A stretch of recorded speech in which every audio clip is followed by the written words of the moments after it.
If you were tricked into entering a death game where you could win $250,000 but were hunted by circus freaks, what would you do? I'm going to break down the mistakes made, what you should do, and how to beat the death game in Circus Kane. This girl is about to reveal the most disturbing story of all time. This police officer sits down with Tracy here and asks her about the horrifying crime she had been a victim of. She tells him that there were a series of invites sent to 8 innocent people who all needed money. The message offered participants $250,000 to survive a night of horrors, but didn't realize that this was a death trap. Several days ago, the contestants arrived at the place they were supposed to be picked up and meet each other for the first time. None of them have any idea why they were invited or if there's a secret connection between them, but they're interrupted when a SWAT van rolls up. The driver comes out with a rifle in his hand, and the group is herded into the back of the vehicle. The players are nervous and don't know if this is some kind of joke, but agree to be driven away towards the haunted house to compete for more money than they could dream of. On the way there, this writer Mark asks if anyone knows what they're going to experience, but the others tell him they only know the time and place. That's when a TV turns on and the game maker Kane appears on the screen. He explains they've been specially invited to take part in a revival of his show, and this pawn shop owner Ed is excited. It's clear he's a big fan, and the others ask what's so special about this Circus Kane guy. The man explains he was famous for running a traveling horror show that used to be popular, and Roxy here figures they've been invited either because of their social media following or are familiar with the man's work. The host must be using them to drum up interest in rebooting his show, and since this man is a pawn shop owner, he realizes his Circus Kane merchandise could rise in value. Billy here makes a joke, asking if he plans on killing the man to drive up the price, but the shop owner insists he isn't a murderer like Kane was. Shocked, Scott here asks if he's being serious, and the man pulls out an old newspaper clipping, revealing that the game master had allegedly burned someone alive. The incident became so notorious that there was even a pop song written about it, but before he can continue, sleeping gas is suddenly pumped into the room, knocking everyone out. Later, the drivers open up their truck, and the group climbs out of the vehicle to find they've been taken to this giant mansion. None of them remember how they got here, and the guards order them to head up the stairs. Approaching the building, they realize it's Kane's house of horrors, but there's nobody around for miles. That's when a strange old man suddenly walks out of the mansion and invites them inside. With no time to lose, the contestants walk into the building and the old man shuts the door behind them, but the players will soon find 6 rooms that they'll have to escape, and there's no turning back.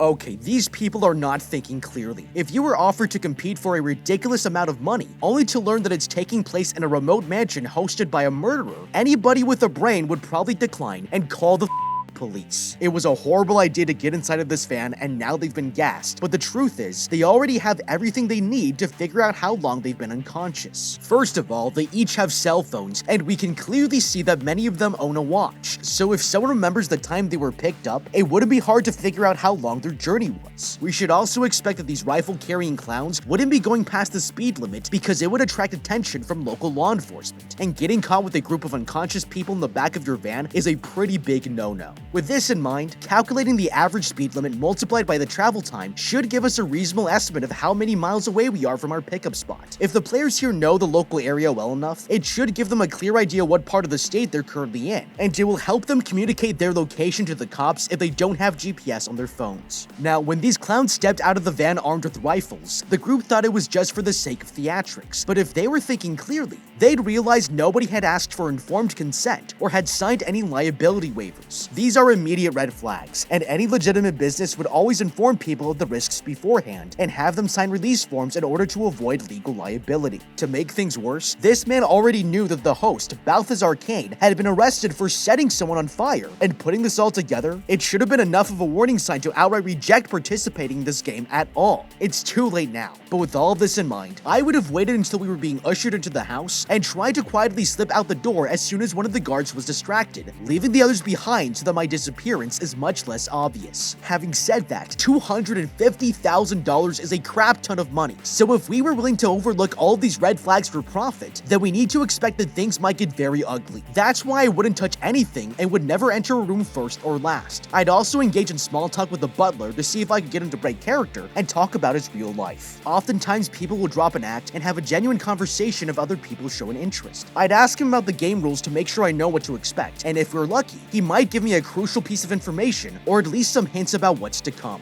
The group approaches a screen that has a message telling them to look inside to see your fate, before the lights flicker and the words are replaced with a human skeleton. It takes them all by surprise, and they laugh it off, but Tracy here notices something's wrong with Eddie. He takes a medication for his bad heart, and reassures the group that he'll be okay. Moments before a door opens behind them, the players head through and enter the death game, with no idea that this was their biggest mistake. They walk into a large room, thinking that nothing they've seen so far is scary, and it'll be easy to win the money, but that's when they notice something strange. This guy looks at his phone, realizing he still has service, and points out it doesn't fit the haunted house theme, but gets interrupted when the TV turns on. Kane welcomes them to the game, explaining there are cameras set up to capture everything they do, including dying, and once they've completed all the challenges, the players will be given their reward. If someone wants to give up, they must say Balthazar Kane, you win again, but forfeit the right to the money. With that explained, he warns them that they must let the darkness be their guide before the TV shuts off. Suddenly, a door swings open and the writer decides to investigate, walking into the other room, but just as he invites the others to join him, the door slams shut. They try to open it, but discover that the door is locked. No one can pull it open, and to make matters worse, the writer sees something terrifying approaching him. He begs them to open up, screaming for help, and when this nerd Billy turns the knob, it finally opens. Going through, the group sees that their teammate has disappeared, but suddenly a man in a jester costume pops out. A light turns on, and he reveals that their friend has been stuffed in a magician's box, but what's strange is that his mouth has been duct taped shut. That's when the clown stands up and begins putting on a show for the contestants until he finally pulls out a chainsaw. He brings it down into the box and slices the man in half, making that one victim down with 7 more to go. One of the girls insists they should call the police, but Billy here tells everyone to calm down, arguing that the writer is actually a part of the show. He must have been sent as a plant to drum up the drama, and Eddie here agrees, remembering that the Circus Kane shows would pull off this exact trick in the past. It convinces the group that this death was staged, and the group leaves the room, but they'll soon discover this place has been designed to murder them all.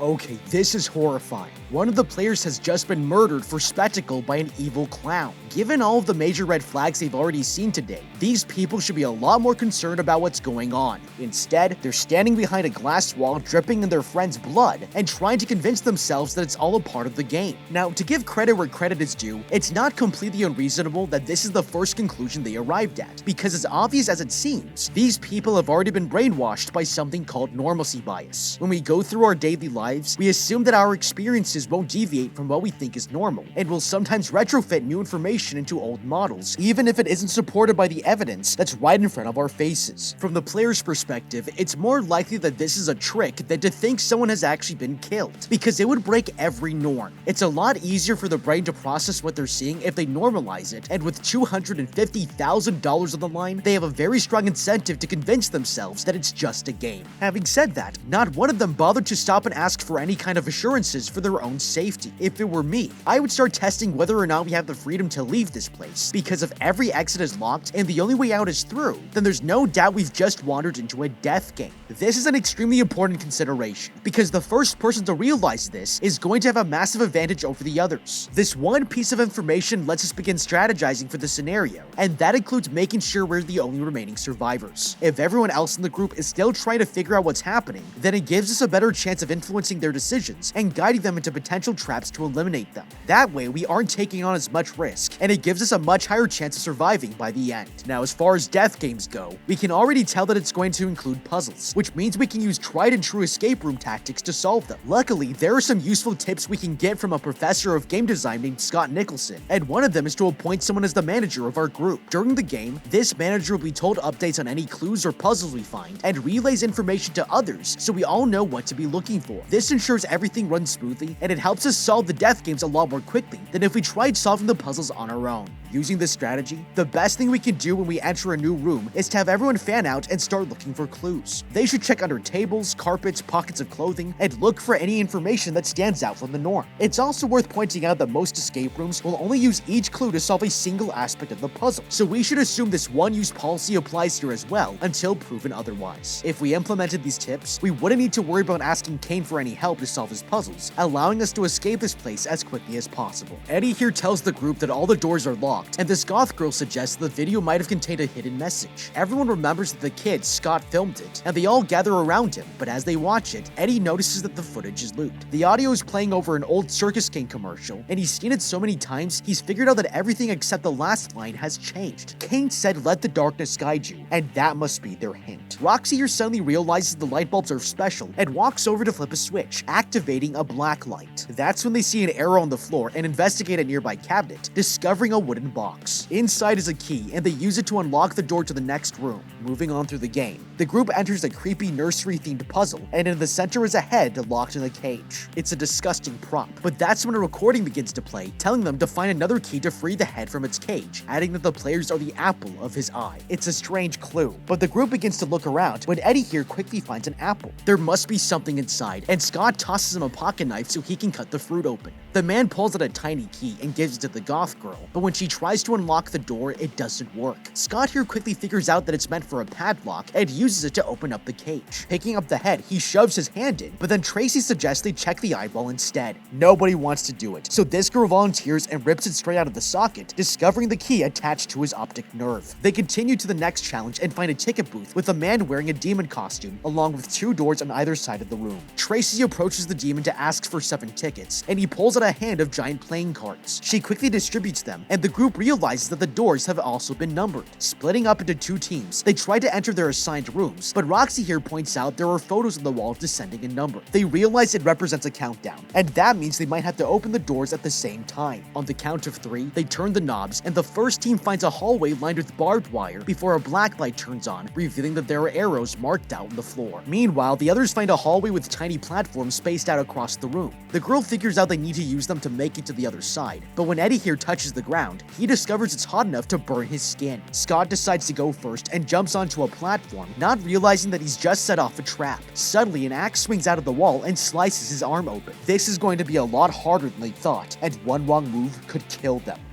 Okay, these people are complete idiots. Both of the doors opened into something that was clearly a death trap, but none of them stopped to reconsider that they just witnessed a psychopathic clown saw someone in half. As soon as they witnessed what was inside of these rooms, they should have realized that they're not playing for $250,000, they're playing for their lives, and looked for a way back out of this place. First of all, the floor is heated to a dangerous level, and this barbed wire is extremely sharp, which means one slip or fall could easily kill us. That means we can't trust anything that Kane the host tells us from here on out. If it were me, I'd try to convince the others of our situation, call the cops, and give them as much detail as possible about what's going on. They still have cell phone coverage, and it was an unbelievably huge mistake for Kane here to not install signal blockers in the walls of every room. The fact that they didn't take advantage of this and call the police right away means they deserve every bit of what's going to happen to them next. Once I called the police, I would then barricade the doors and find whatever improvised weapons I could to arm everyone in case Krusty the Clown tries to come back inside. This would put the players in total control of the game, because if the plan works, nobody would be able to force us to keep playing, and we could wait for the cops to show up with anything we can find to protect ourselves. As long as we don't discover any gas nozzles somewhere in the room to knock us unconscious, this would be the best strategy we have until rescue arrives. Now, if for whatever reason we had no choice but to move forwards through the game, I'd consider taking objects with me, as I could test the rooms by throwing things, seeing what happens before I take my next step. We know absolutely nothing about this place other than that it's dangerous, so throwing objects will give us a chance to learn by trial and error without getting killed for our mistakes. I'd also try manipulating the others to test out the traps first, so that I won't have to be the one putting my life on the line. It might seem difficult to do, but the truth is, one of the biggest motivators to act is by triggering the right emotion. That's why if I were in this situation, I would offer to go first, but move extremely slowly, and take so much time that someone else would be annoyed enough to move ahead. As simple as it sounds, this can actually stir up the group's anxiety levels, putting them in a position to make emotional decisions instead of logical ones. It might sound cold-blooded, and that's because it is, but this is still a death game, and if you aren't willing to get your hands dirty, then you're probably not going to survive. In the other hallway, the first team manages to get through the barbed wire, and most of the players manage to slip underneath the trap. But there's a problem. Billy here is way too big to fit between the wires, but this guy has a clever idea, throwing out a jacket to pull the larger man across to the other side. With no other ideas, Billy holds onto the sleeves, but as he's being dragged, the wire snags onto his flesh. He screams in pain, begging them to stop, but the other man insists they have to continue and pulls him through. It's agonizing, and Billy grabs him, furious that he would do that, but the girls manage to calm him down. This girl checks his back, telling him to stop being dramatic, and they agree to move on. Meanwhile, the other players manage to make it through the hallway one by one and narrowly avoid getting sliced to death. But just as they enter the next room, the door slams shut. It's locked, and Scott here believes the only way to escape is to use this test your strength machine. The pawn shop owner tells him to look for a mallet, but strangely, there isn't one anywhere. With no idea what comes next, they ask the game master for a clue, and an arrow suddenly lights up pointing towards a locked crate. Eddie realizes it's a jack-in-a-box and they need to open it, but it's missing a hand crank.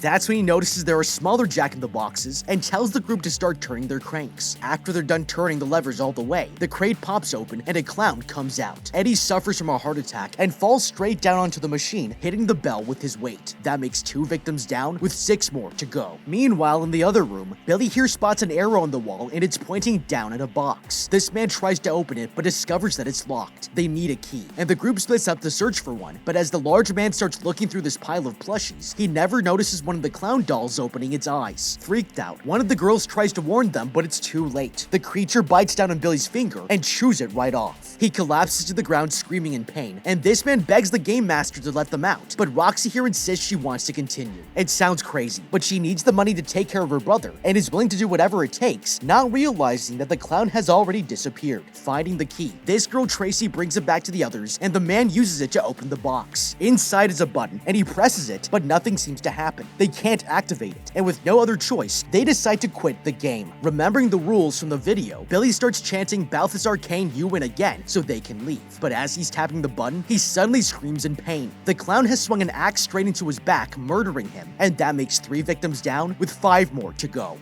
Okay, this was not smart. Asking a serial killer clown for a hint at his game is just begging for a practical joke. To be honest, if your death becomes somebody's punchline, then you know you've made some bad life choices. After everything we've seen, Billy here should have known better than to trust Balthazar Kane, so if it were me, I would have told the group that I had already been injured and that it's someone else's turn to take the risk. Instead of asking the game master for a clue, I would have tried breaking the set to find other ways to leave. As far as we can tell, this place has such a bizarre layout that it's very likely these are all fake walls. That means they're probably made out of plywood or even drywall if we're lucky, and wouldn't be heavily reinforced. With this in mind, there's actually a very good chance we can bust through and win by not playing his game anymore. The more unpredictable our decisions, the more it breaks the game design, and if we aren't trying everything we can to get out of here, then we're already wasting time. As for Billy, he was the only person to get caught by the barbed wire, but the truth is, this never had to happen. The only reason he got hurt was because he raised his head before clearing the wire, and if someone had gone over to lift it up from his back, the man could have easily crawled the rest of the way out unharmed. The biggest mistake, however, was to enter the room and never look back, because what they aren't considering is that there are tons of things in here that could have helped. If I were in this situation, I would have grabbed this cloth banner off the wall, folded it up, and used it to handle the barbed wire as I climbed through. This would have kept me better protected in case I lose my balance. Now, one of the most important things to consider is that there are still members of this group that are less worried about their survival, and a lot more worried about the money. Roxy here admitted that she still wants to keep playing, and this is a really big problem, because as long as anyone in this group is prioritizing winning over escaping, everyone is a lot more likely to get murdered. If you look at the last rooms we were in, it's immediately clear that at any point, someone could have pushed another player straight into the barbed wire or onto the burning hot floor. One simple shove could completely eliminate the competition, so if it were me, I would tell Roxy here that if she stops playing and cooperates in our escape plan, everyone in the group will surrender their share of any potential winnings and help support her family. It's extremely important we de-incentivize her to use cold-blooded tactics, because with death traps and finger-biting clowns on the loose, a backstabbing player is the last thing we need. The murderer quickly runs out of the room, and Roxy decides to confront him, but is surprised to see the man appear on the other side of the hallway. The clown mocks the girl, motioning for her to come after him, and that makes her furious. She immediately chases the creature, thinking the barbed wire is an illusion, and gets caught in his trap. There's no way for her to escape, and the woman dies in front of her teammate, making that 4 victims down, with 4 more to go. In the other room, the door suddenly unlocks, and the survivors decide they won't play anymore. Scott calls the cops and begs them to send an ambulance to the mansion, but he has no idea where they are. The operator reassures them the police will be able to track them down, but it'll take 2 hours for help to arrive. The entire group has to do their best to stay alive, and the 2 survivors leave the room, jumping back across the hall. Nervous, the girl hops onto one of the platforms and almost falls to her death. She's terrified of taking another leap, but her partner insists they have to keep going. The players make it back to the other side, where they reunite with the other team and find out they're the only people left. With no one else remaining, the group heads back to the main room and tries to leave, but the door is locked. Scott tries to pick the lock using his his knife, and that's when this girl sees a button on the wall. Thinking it might lead to an exit, Carrie presses it and the curtain in front of her flutters, indicating a door has been opened. Suddenly, one of the survivors sees a jester step into view, and it's headed straight for them. Terrified, the group runs through the curtain and finds themselves in a room full of hanging body parts. It's clear the circus freaks had murdered several other victims, and with the killers getting closer, they walk deeper into the room. That's when a tricycle comes rolling their way, and it has glow sticks hanging from its handlebars. Tracy suggests they take them, and this guy walks over, but as soon as he picks them up, he's suddenly sprayed in the face. Panicking, he tries rubbing it off, when he realizes it's just water and calms down. He gets back up and reassures the others he's okay, but suddenly 2 hooks latch onto his body, dragging him into the darkness. The tricycle was a trap, and this girl backs away in terror, now realizing the clown is right behind her. He grabs the player by the throat and chokes her to death, making that 6 victims down with 2 more to go.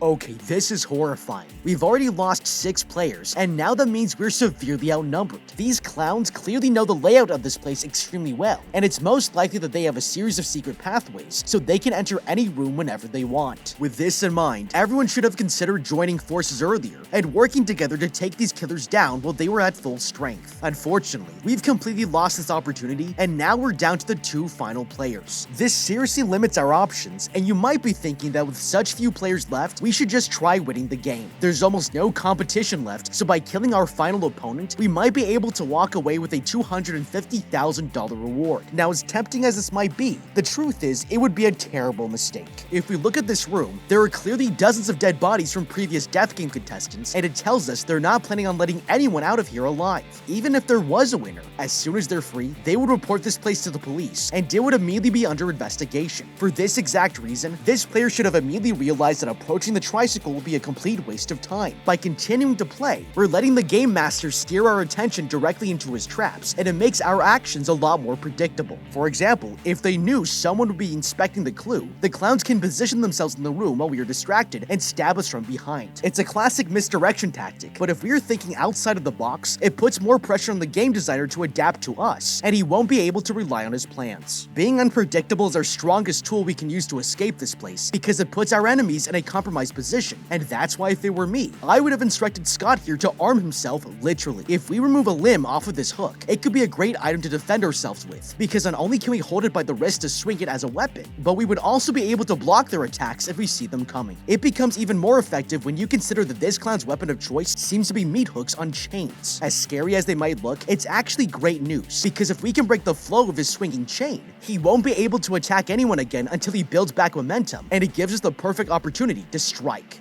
That's why at this point, with 3 people still alive, the smartest thing to do is have Scott here lure the clown into swinging at him, block his attack with the chopped off arm, and then the other 2 girls can run towards the man, beating him to death with the other severed parts they find lying around. It's pretty brutal, but this is the perfect room to take our enemy down in, because this ray of light here tells us that somewhere on the opposite wall is a window to the outside. This is the only place we've seen so far that has a clear escape route, and if we don't take our opportunity now, it could be too late. With 3 people, it wouldn't be hard to have one of the girls climb on someone's shoulders to reach the window, while Scott stands guard, watching for any other clowns to appear. If at least one of us escapes to unlock the doors or find some help, it improves everyone's chances of surviving. Unfortunately, nobody took any precautions, and now there's only 2 players left. Terrified, the remaining survivors run into the next room and find a stranger munching down on his food when he notices them enter. The circus freak approaches them and gets into a fight with Scott, but the survivor manages to get the upper hand, seizing the opportunity to break the stranger's neck. With that done, they continue through the building and look for an exit, but find themselves in a hospital room where they see an old man hooked up to a ventilator. Waking up, he takes off his mask and introduces himself as Balthazar Kane, the mastermind behind this death game. Scott is terrified and notices a knife on a table. Quickly picking it up, he demands to know why the man did all of this, and the game master walks over to a nearby counter to pick up his hat before justifying himself. Kane here explains that every victim claimed will ensure his legacy will be remembered forever, and that makes the kid furious. He threatens to murder the evil mastermind unless the psycho lets them go, but Kane laughs him off and puts his mask back on, activating a strange device. The survivors don't know what's happening, but they quickly run out of the room before he can attack them. They hide behind the bodies as the circus freaks search for them, but that's when Scott comes up with a plan. He tells the girl they can take down Kane if they split up and attack him together, but it's too late. He suddenly stabs straight through his stomach, and the kid falls to the ground dead, making that 7 victims down and only 1 more to go. Kane has murdered her friend, and he mocks the girl, rubbing it in her face that she she's the last survivor. It's traumatizing, and the girl runs away in horror, heading back into the main room before trying desperately to open the door, but it's locked. She's trapped, and that's when Kane walks in, deciding to make a deal, revealing that if Tracy wants to leave, all she has to do is press this button, but there's a catch. He'll do everything he can to stop her and swings his sword, backing the girl up against a wall. She pushes him away and runs for the button, but he manages to knock her down to the ground with no way to defend herself.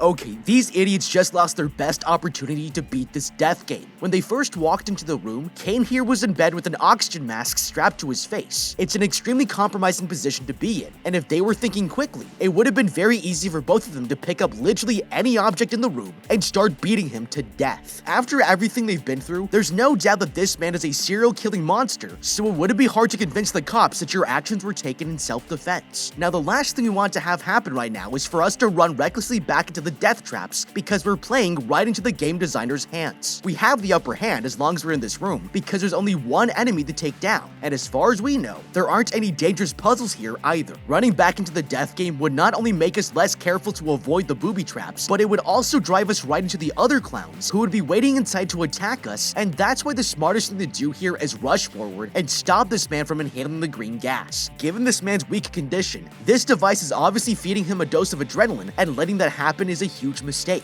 That's why I would have used a front push kick to knock him down, then rip the mask off his face before he's able to use it. From there, we can also tell that the wall behind his bed looks like it's made from panels of wood, so I would start trying to break it down to see if there might be another way out of here that doesn't require us to retrace our steps all the way back through the death game room. Now, killing an old man in a hospital gurney is not an easy thing to do, and it's natural for these players to be frozen and shocked by everything that's happened. With this in mind, it's useful to have a plan B in place, and that's why as a last resort, we should consider the coward's way out. If for whatever reason violence is not an option here, I'd propose that he let us both survive, and in return, we would work for him, offering to lure more victims into his secret death games. It might sound ridiculous, but in his line of work, it's probably hard to find good help, and with so much work put into setting these games up, he's probably desperate for support in carrying out his plans. It's definitely a Hail Mary tactic, but there's nothing to lose in making the suggestion, and if we run out of options, this strategy could keep us alive long enough to escape later on. The killer has the upper hand and stands over her, ready to murder the girl, but then she punches him between the legs. Tracy quickly takes the opportunity to rush for the button and press it, unlocking the door. She runs out of the mansion as fast as she can and finds police officers stepping out of their car. The girl begs the man to help her get out of there, insisting Kane is going to murder her, and that's when the cops see the game master making his way down the stairs. The officer orders him to stay where he is or else they'll shoot, but the man refuses to obey, and the cops take him down. With Kane dead, Tracy is taken to the police station where she gives the officer her statement on what happened, but the detective finds it hard to believe. The man makes it clear she'll have to stay here until they check security footage from the mansion, and he excuses himself to talk with his partner. Behind the one-way mirror, the man is shown a file on Kane and notices a newspaper clipping telling them that the game master had killed someone named Robert Valentine. That was Tracy's father, and the detective heads back into the interrogation room, reassuring the girl she's free to go. But they don't realize she was behind the death game this whole time. Tracy is actually Kane's daughter, and after he was released from prison, they planned out this entire event so that she could replace him after his death. It's an ambitious plan, and soon the girl will carry on his legacy of keeping the entire world terrified of clowns. But what do you think? How would you beat Circus Kane? Let me know with a comment down below. Thank you so much for watching. Leave a like and subscribe, and check out the How to Beat playlist for more videos like this. Until next time, have a damn good day.